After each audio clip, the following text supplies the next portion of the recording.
right. Let's get into it. Pittsburgh is the home.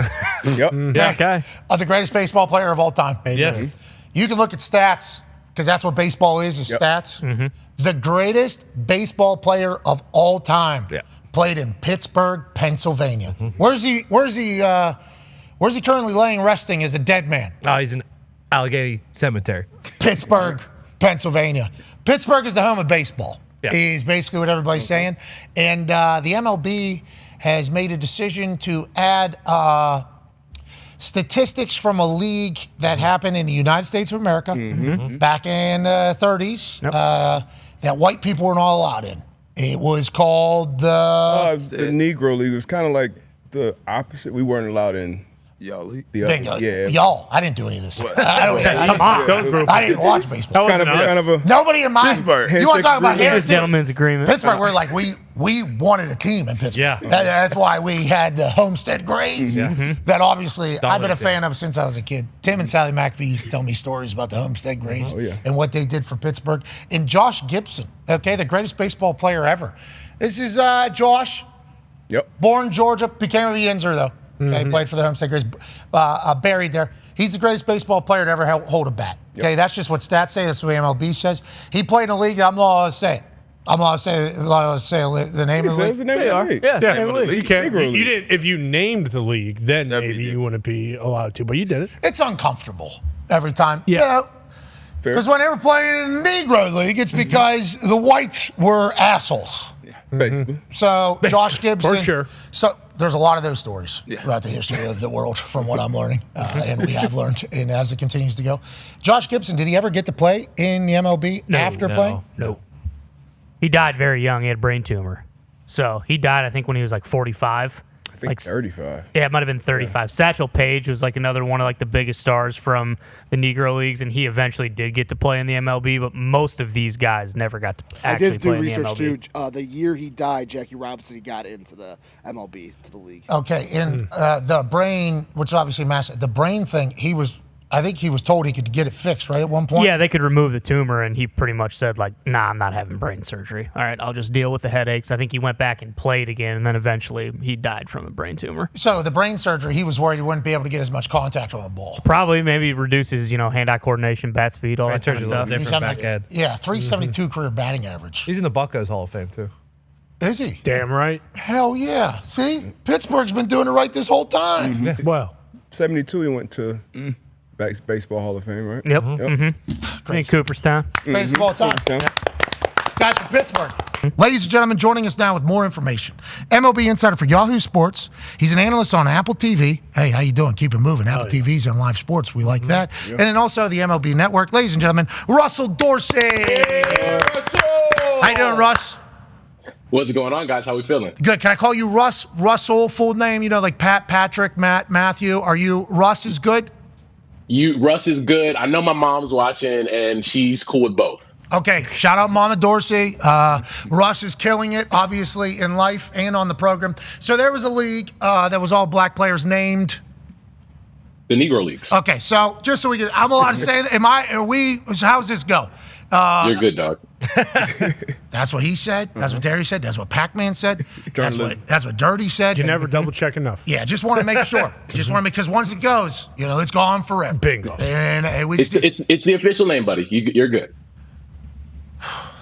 Okay.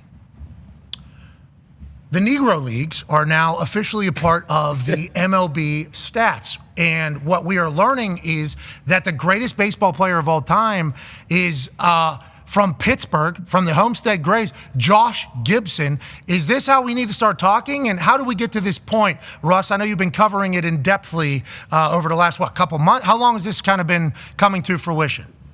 This is something that I've been working on for the last week and a half, 2 weeks. Kind of, you knew this was going on. And I think what needs to happen, everybody needs to take a deep breath, because I think there's a lot on both sides of, oh my gosh, this is the greatest thing that ever happened. There's a lot of people like, no, this is the worst thing that ever happened. A lot of false equivalency of, you got to take Ichiro stats from Japan. Everybody calm down. I think it's an important day in the history of baseball. And when I say the history of baseball, I don't just mean Major League Baseball. And something that I've said for the last couple of days, the last 24 hours, is you can't tell the story of baseball without the Negro Leagues. And now you can continue to tell a more complete, broader picture of the game. And so what has happened is Negro League statistics from 1920 to 1948 are now officially integrated into MLB's database. And there was the Negro League Statistical Review Committee, which was historians, Negro League experts, people from Elias, the people from Retro Sheet and Seam Heads, all these databases that had various Negro League statistics from years past and box scores. You had journalists on the committee, you had former players that have tried to figure out, think of it as a 1,000-piece puzzle. And you're trying to take a box score from 1925 with clippings from newspapers from 1930 and put them together to say, okay, we have a complete picture or a more complete picture than we had. And so now those statistics get added in. And now that's why you have a guy like Josh Gibson, who is now the single season record holder in batting average, slugging percentage, and OPS. Slugging percentage and OPS were held by Barry Bonds, and the batting average record was held by a guy named Hugh Duffy in 1894. Okay, so this isn't the 100-point game situation. No, They have I tape. think so. I saw some pictures. I didn't see tape. Because he was just saying it was a 1,000-piece puzzle to go from like score to like newspaper headlines also being accounted into this and other stuff. How come none of that's around with the 100-point game? You know, question. why is it just that one photo? Got a stat book. That's a different sport. We don't want to have to dive into it. But if you're talking about historical stats being brought into real time, that is certainly one that's always going to be chatted about. But now, the Negro Leagues players were always allowed into the MLB Hall of Fame, though? So that was kind of always a part of it, or is it the Baseball Hall of Fame? Baseball Hall of Fame. So I think what's really important here for people that are wondering, well, how can this happen? How can you take the Negro Leagues that was its own entity and all of a sudden it is given major league status? So in 2020, Major League Baseball announced that the Negro Leagues will be given major league status. And I think a lot of people were concerned by that in the sense of, oh, well, now you're just like whitewashing history. And I think it's important to note in 1969, you had the Special Baseball Review Committee that said, all right, let's look at all the leagues that has made up baseball. So you had the Union Association in the late 1800s, the Players League, the Federal League, the American Association.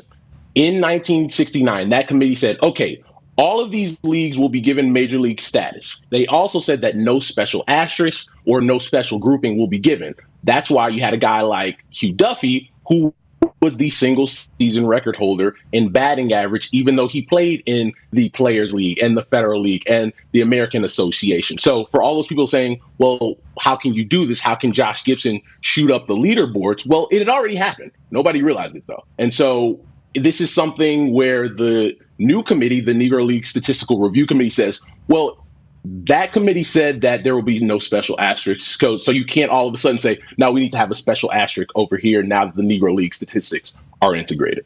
Okay, so we're taking the asterisks out, and we're saying no asterisks.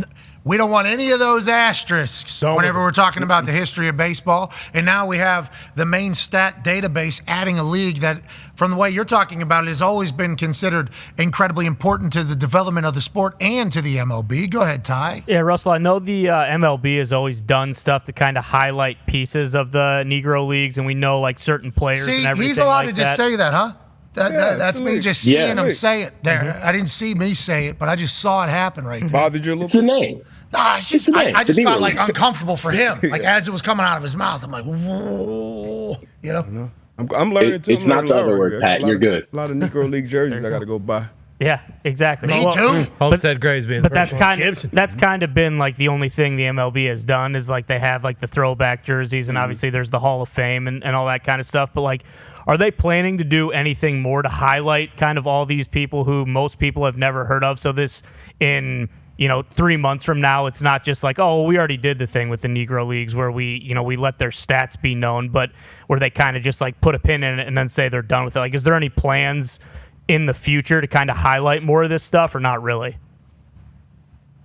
Well, you have to, right? I think when you look at what people are concerned about by the other part of this conversation is you don't want this to be, hey, here's the good parts about the Negro Leagues. All right, bye. Like, this has to be something where you explain, hey, this was a league that was very important to baseball's history.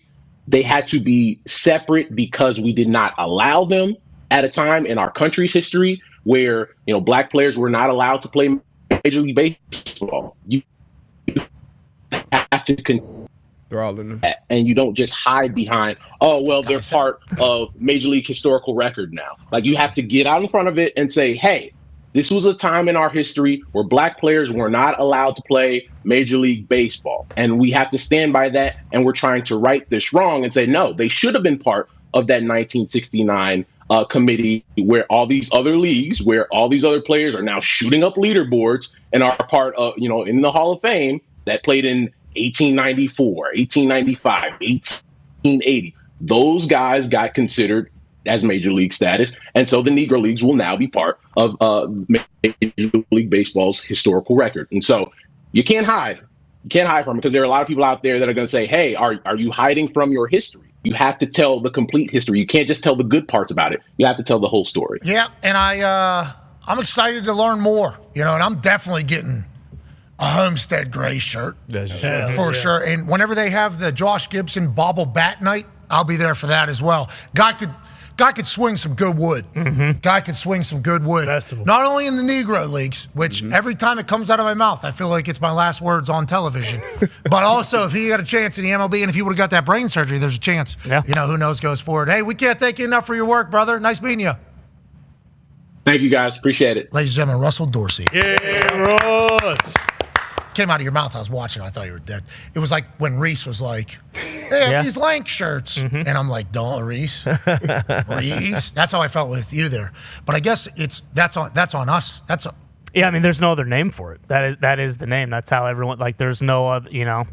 It is what it is. Like you said, you didn't name it. I didn't name it. We're just trying to shine some light on it. Now, and to be clear, we didn't make the rules then either. No, of course not. We didn't all make the rules. Not alive. I was dead. No, yeah, well, very not dead. alive.